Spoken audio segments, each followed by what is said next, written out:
Assalamualaikum warahmatullahi wabarakatuh. Perkenalkan, nama saya Ramla Mahajani dari kelas 1A dengan NIM 13142321.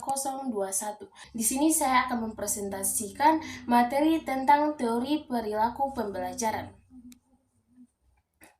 Belajar merupakan suatu proses usaha sadar yang dilakukan oleh individu untuk suatu perubahan dari tidak tahu menjadi tahu, dari tidak memiliki sikap menjadi bersikap benar, dari tidak terampil menjadi terampil melakukan sesuatu. Yang pertama, teori belajar perilaku. Teori-teori yang terkandung di dalam teori belajar perilaku behavioristik. Teori behavioristik adalah sebuah teori yang dietuskan oleh G.G.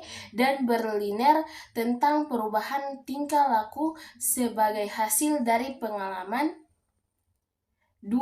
Macam-macam teori belajar perilaku. Yang pertama, teori belajar perilaku behavioristik. Menurut teori ini, belajar dipandang sebagai perubahan tingkah laku yang terjadi berdasarkan paradigma stimulus, respon SR, yaitu suatu proses yang memberikan respon tertentu terhadap stimulus yang datang dari luar. Proses SR terdiri dari 4 unsur.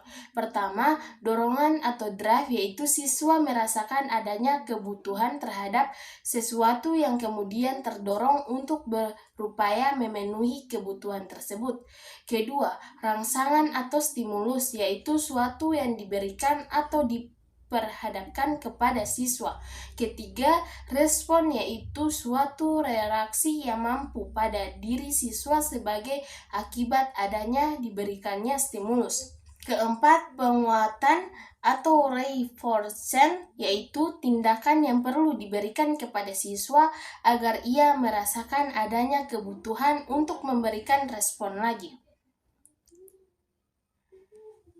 Yang ketiga, implementasi dari teori-teori yang terkandung di dalam teori belajar berperilaku dalam lingkup memperolehan bahasa. Pertama, classic conditioning ini dapat menjelaskan bagaimana kita belajar makna kata.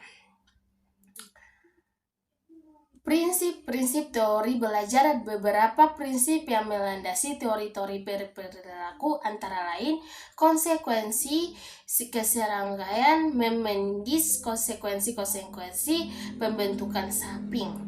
Yang pertama, konsekuensi.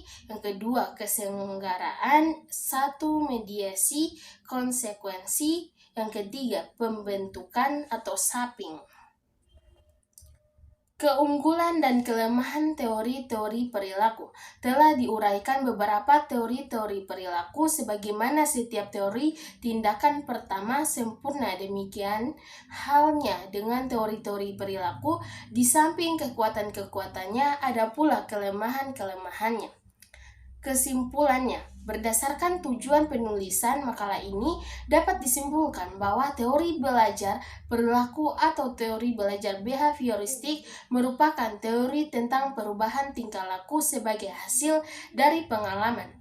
Teori ini merupakan teori belajar yang berdasarkan atas perilaku. Teori belajar ini dikembangkan atas dasar perubahan perilaku individu yang diberikan stimulus tertentu. Itulah presentasi dari saya. Sekian, terima kasih. Wassalamualaikum warahmatullahi wabarakatuh.